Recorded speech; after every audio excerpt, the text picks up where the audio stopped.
What's up, guys? Welcome back to the channel. Today we are doing a figure review on Iron Man Mark 1, or I think Model 1. Excuse the price tag here.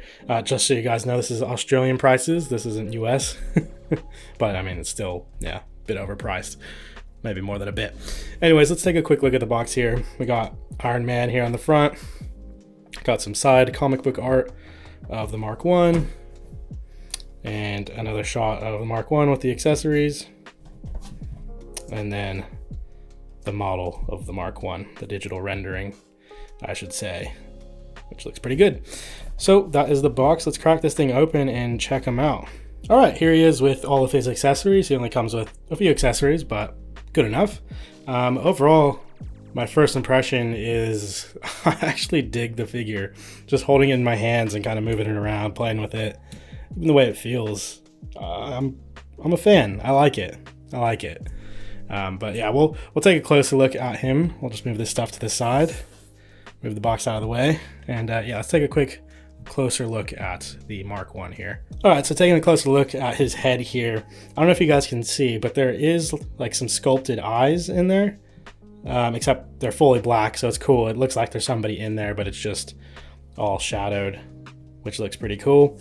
And then on the side here, you can see the bolts bolting up his mask, which is pretty cool. And then you got the scratches, the battle damage right there on his head. Let's see if I can get it. Yeah, right there. And then same thing on the back, which is pretty cool. And then moving down to his shoulders, we got a little, I think this is supposed to be like some kind of antenna, which looks pretty cool. Got some more scratches, battle damage, I'm not sure what to call it. Got the arc reactor here, which might be the only painted thing besides the scratches on this figure. There's not much going on here, but I mean, it looks cool. I'm still like making my decisions about it. Right here we got the belt, which I think is a separate piece. The arms look pretty good. Got some scratches on his hand here, which looks pretty good. Got this design on the back, which I'm not exactly sure what that's supposed to be, but maybe it's in the comics, I'm not sure. There's not too much paint, marbleization. Yeah, it's overall pretty good. You get a little bit here and there, but it's not as bad as that latest Ultron figure. That one was pretty bad. Then we got his legs, got his big boots here, and then a spot for his boosters. And then the hands look pretty good as well. Let's see if we can get it to focus. There we go. I believe these were like magnets or something in the comics, so I don't think those are supposed to shoot out any repulsor blasts, if that's what you call it. But yeah, so that overall, I noticed this hand kind of comes out pretty easy. I'm not sure if that's due to my model or let me just get the focus right. There we go. Yeah, I'm not sure if that's due to my figure or if that's something that's with every figure. This one just comes out easy. This one sticks in pretty good. I mean, it's not too bad. It stays in, but I did notice it does come out a lot easier. But anyways, regardless, overall, I'm digging it. It's fun. It's fun to play around with. It's fun to pose. Not that there's much posing to do with this figure, but it is fun to play around with, I'm not gonna lie. All right, for his accessories, he comes with 2 blast effects and then 2 smoke effects to put around the blast effect, and then his 2 fists. And that's, and that's all he comes with. All right, let's have some fun. Let's get his blast effects on his feet here. Got this smoke wrapped around.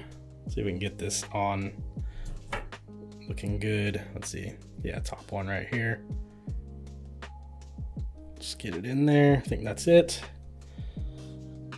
There's one. And let's get to the second one in there. I'm not sure if this is how you do it, but this is kind of how I've been doing it. Just pop the blast effect in the smoke, so that's popping out. And then I beg it into the foot. And then boom, there we go. Got him blasting off.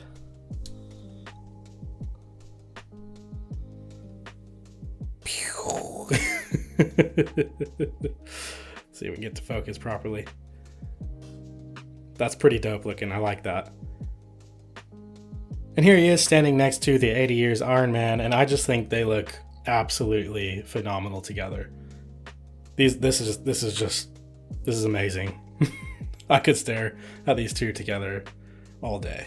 All right, so looking at the articulation for this figure, there's obviously not much there, but it kind of makes sense. He's in a big, bulky set of armor where he can't move around very well, so can't blame it on him. All right, so with the head, he tilts side to side about that much. Nothing crazy. He doesn't look back at all. That's not going back. He can look forward about that much. So nothing impressive there. Full rotation of the head though. Arms come up about, well, they come out pretty high.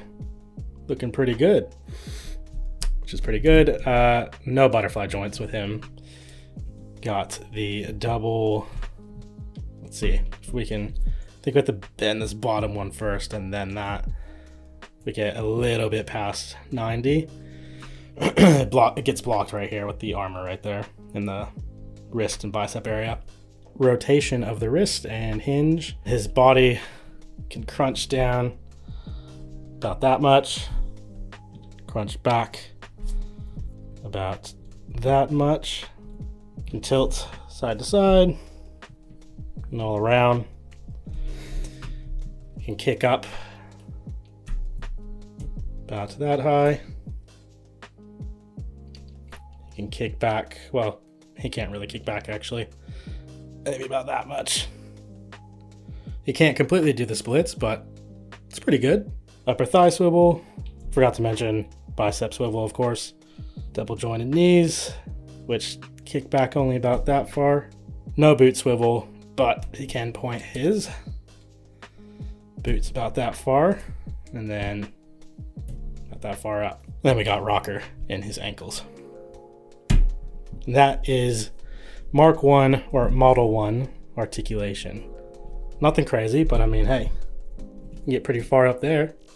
All right, guys, that is Iron Man's Model 1 armor. Let me know in the comments down below if you guys like this figure, if you're thinking about picking it up or skipping it. I kind of feel like this is a necessity to add to your Iron Man collection, to the Hall of Armor. You need Mark 1 or Model 1.